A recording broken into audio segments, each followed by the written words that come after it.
ছেলে একটা গামছা দিয়ে 12 ফুট উপর থেকে ঝুলতে পারে? নিজে মেরে ছেলেটিকে গামছা দিয়ে ঝুলিয়ে দেওয়া হয়েছিল, তাকে তো ওপেন চৌরাস্তার মোড়ে বস্ত্র হরণ করে গায়ে সিগারেটের চাকা দেওয়া হয়েছিল। আমরা চাই যে প্রসেনজিৎ ভাইয়ের রক্ত যেন দিতে হয় না, যেভাবে মেরেছে সেইভাবেই যেন ওর শাস্তি হয়। বাচ্চাকে মারলো, পরবর্তীকালে ওনার হাজবেন্ডও মারা যায় পুত্র শোকে। পার্টির হয়ে কাজ করেছি, সে ছেলেটাকে তার মা বাবার সামনে অব্দি ঝুলিয়ে মেরে দিল।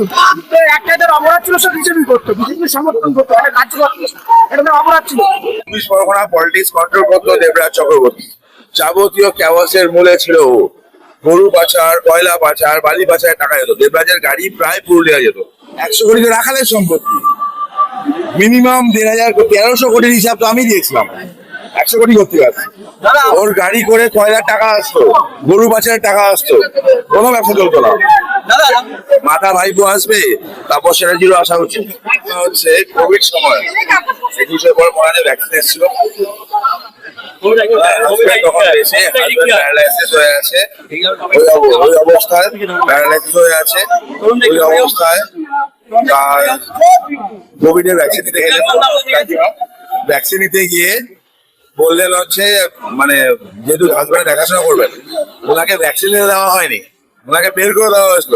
বললো দেবরাজের নামে কমপ্লেন করবে আর ভ্যাকসিন দিতে আসবে, মারধর করে লাঠি মেরে বের করে দেওয়া হয়। এরা মানুষ ছিল? একটা বাচ্চাকে মারলো, পরবর্তীকালে ওনার হাজবেন্ডও মারা যায় পুত্র শোকে। 5 বছর ধরে লড়ে যাচ্ছে, 5 বছর ধরে লড়ে যাচ্ছে বিচারের আশায়। আজকে দুর্নীতির জন্য অ্যারেস্ট হয়েছে। আমার দৃঢ় বিশ্বাস প্রাইমারি দুর্নীতি যেমন নামে আসবে এসছে, ঠিক তেমনই প্রসেনজিৎ খুনের মামলাও যেন শাস্তি পায়। 1300 কোটি সম্পত্তি হিসাবে আমি দিয়েছি, 100 কোটি থেকে আসছে। 100 কোটি তো রাখালের সম্পত্তি আছে। কি দেবরাজকে এত ছোট করছিল আপনারা? 100 কোটি তো রাখালের সম্পত্তি, মিনিমাম 1300 কোটির হিসাব তো আমি দিয়েছিলাম। 100 কোটি করতে পারছে। দাদা, আপনি নিজে বলেছিলেন যে দেবরাজ চক্রবর্তীকে জেলের ঘানি না কাটালে আমার নামে 400 কোটি হবে। আজকে কিনে দাঁড়িয়ে কি বলবেন? 1 বছর সময় দিয়েছিলাম তো, লাগে নাই তো। যা কথা দিই সেটা কথা রাখি। রাজাহার গোপালপুরের সাধারণ মানুষকেও ভোটের নির্বাচনী প্রচারে যে কথাগুলো দিয়েছিলাম সেগুলোও রাখবো। আপনি যখন নিজে যখন শুনতে পারলেন যে দেবরাজ চক্রবর্তী আটক হয়েছে, গ্রেফতার হয়েছে, আপনার অনুভূতি এই সময় কিরকম? প্রসেনজিতের মুখটা বেঁচে উঠছিল, কাকিমার কথা মনে পড়ছিল। একটা আমার আরো 7-8টা কমপ্লেন হয়েছে, 5-6টা কেস স্টার্ট হয়েছে, প্রাইমারিতে আছে, প্রসেনজিৎ খুনের মামলাতে আছে। রক্ষা কবচ তিনি পেলেন না, কিন্তু ও যা ওর রেগেস্টে আছে রক্ষা কবচ পাওয়ার কথাও নয়। কিন্তু অদিতি মুন্সি, আবার বললাম একজন মা তো বাচ্চা আছে, তো বাপ চোর মা চোর, বাচ্চার কি দোষ বলুন? বাচ্চার প্রবলেম না হোক। একটা অভিযোগ যে পুরুলিয়াতে তার ব্যবসা চলতো, এখান থেকে পুরুলিয়া থেকে তিনি ধরা পড়লেন। তার মানে পুরুলিয়ার ব্যবসা কি চলতো না, কয়লার ব্যবসা চলতো, কোনো ব্যবসা চলতো না। ওর গাড়ি করে কয়লার টাকা আসতো, গরু পাচারের টাকা আসতো, কোনো ব্যবসা চলতো না।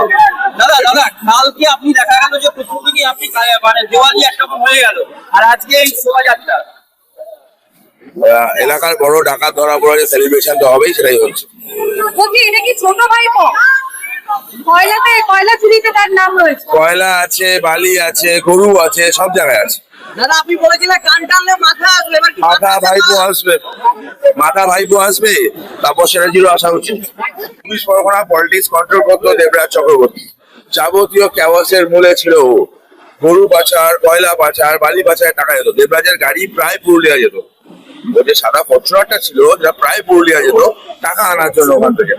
টোলগুলো সিসিটিভি সবকিছু দেখা হয়, তাহলে পরিষ্কার বোঝা যাবে যে তার গাড়িতে যাওয়া আসা করতো ওখানে। অভিষেকের টাকা চাকরি চুরিতে আছে, সিন্ডিকেটে আছে, কয়লা গরু বালিতে আছে। এবং আরো বলছি, এটা অভিযোগ নয়, দেবরাজের আরেক পার্টনারের নাম তাপস চ্যাটার্জি। দেবরাজ গেছে, তাপস চ্যাটার্জি নিশ্চয়ই যাবে। পীযুষ দা আসে পাশের বিধানসভায়, আশা করি পীযুষ স্টেপ নিচ্ছে। দেখুন 2021-এ আমরা আমাদের সহকর্মী ছিল, আমাদের বয়সের বড় এবং সহকর্মী সহযোদ্ধা ছিল। তো আমাদের চোখের সামনে আমাদের চোখের সামনে যে ছেলেটাকে নিয়ে আমরা একসাথে সহযোগিতার সাথে কাজ করছি, পার্টির হয়ে কাজ করেছি, সেই ছেলেটাকে তার মা বাবার সামনে অব্দি ঝুলিয়ে মেরে দিত। তো একটা তার অপরাধ ছিল, সে বিজেপি করতো, বিজেপি সমর্থন করতো, একটা কাজ করতো, এটা তার অপরাধ ছিল। এতদিন পরে চোরটা ধরা পড়েছে। আমার তরুণ দিদি আমাদের বিধায়ক আমাদের দ্বারা উনি বাধা দিয়েছিল তার বিচার করবে। অপরাধে ছেড়ে দিন, অপরাধে ছেড়ে দিন। পাড়ায় পাড়ায় যারা সামান্য হকারি করে খায়, তৃণমূল কাউন্সিলর তাদেরকে টাকা গুলো এমনি হাতে সেই টাকাগুলো দেবো। এত সিমিলেট পুরো নিচু অব্দি ছিল, নিচু থেকে উপর অব্দি টাকা ছাড়া আর কিছু ছিল না। এই মন মানুষের মানবিকতা কিছু নেই। আমরা এতদিন যা অত্যাচার করেছে তার ফল কালকে আমরা পেয়েছি। আমরা চাই যে প্রসঞ্জিৎ ভাইয়ের রক্ত যেন বৃথা হয় না, যেভাবে মেরেছে সেইভাবেই যেন ওর শাস্তি হয়। আর আমরা 2018-তে আমাকে মেরেছিল, তখন এখান থেকে ফোন করে সুবর্ণা মণ্ডলকে বলছে ওই মহিলাটাকে ভালো করে মার। আমি চাই যেন ওরও ঘরের স্ত্রী আছে, তারও যদি সেই শাস্তিটা হয়। আমার সেই বলেই আমি কি করছি, আজকে রাজারহাট গোপালপুরটা একটু শান্ত থাকবে, একটু সবাই একই কৈফাত, এই জন্য সবাই আনন্দের জন্য আজকে আমাদের বিজয় উৎসব। সকালে আজকে সকাল বোধন হচ্ছে আমাদের সেই আনন্দে। আজকে ভক্তরা বলেন, এরা বলুন, আপনি কোথায় বলবেন না যে সব জায়গা থেকে টাকা তুলেছে, সব জায়গা থেকেই টাকা তুলেছে। সবাইকে হুমকি এমন কোন লোক নেই যে মারে নাই। আজকে যদি আমরা না আসতাম তাহলে আজকে আমাদের সব লাস্ট চলে করতো। আমার বাড়ি প্রায় 10 বার ভেঙেছে। বলেছিল যে স্বামী যদি জেলে যায় তাহলে আমিও জেলে যাব। সেটা তার পার্সোনাল ব্যাপার, সে যেতেই পারে। সে যখন একটা বিধায়ক ছিল, তার আন্ডার হয়েছে, সে যদি প্রতিবাদ না করে তারও চলে যেতে হবে। প্রতিবাদ করেনি বলে সে তো মহিলা, একজন মায়ের কোল খালি করেছে। এরকম অনেক মায়ের কোল খালি করতে চেয়েছিল, তার জন্য সব রেডি করেছিল। নমস্কার। পাবে অবশ্যই। বিজেপি পার্টি ক্ষমতা আছে পশ্চিমবঙ্গে, আর এখান থেকে রাজারহাট গোপালপুরের উপর থেকে বিজেপি পার্টির তরুণদার সহমতে তো বিজেপি পার্টি ক্ষমতায় আসছে। প্রসেনজিৎ মা বিচার পাবে তো পাবেই। দাদা তার সঙ্গে আছে সৌজ্যোতিরা। একদম, শুধু আমরা না, বিজেপি কর্মীরা না, রাজারহাটে প্রত্যেকটা মানুষ, রাজারহাট গোপালপুরের প্রত্যেকটা মানুষ সেলিব্রেটি মুডে আছে।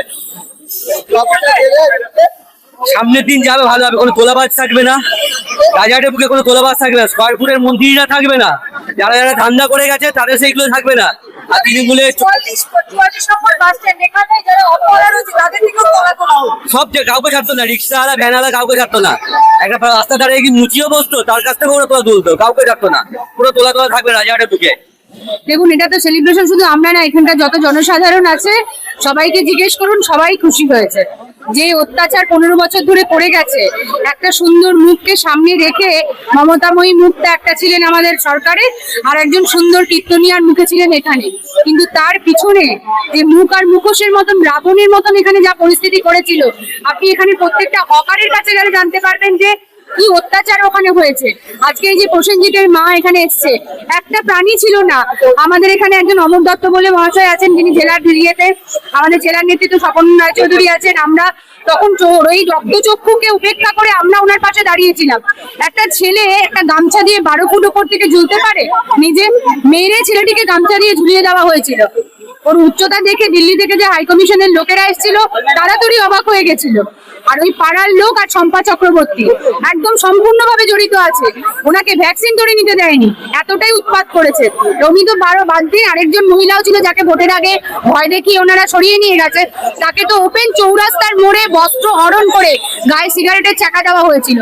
এখানে যা কদর্য অত্যাচার হয়েছে, সেই অত্যাচারের এটা তো শুরু হলো, মীমাংসা করার এটা শুরু। আমরা চাই উনি ওনার শাস্তিটা পাক। অসম্ভব অত্যাচার করেছে, এই অত্যাচার মানা যায় না।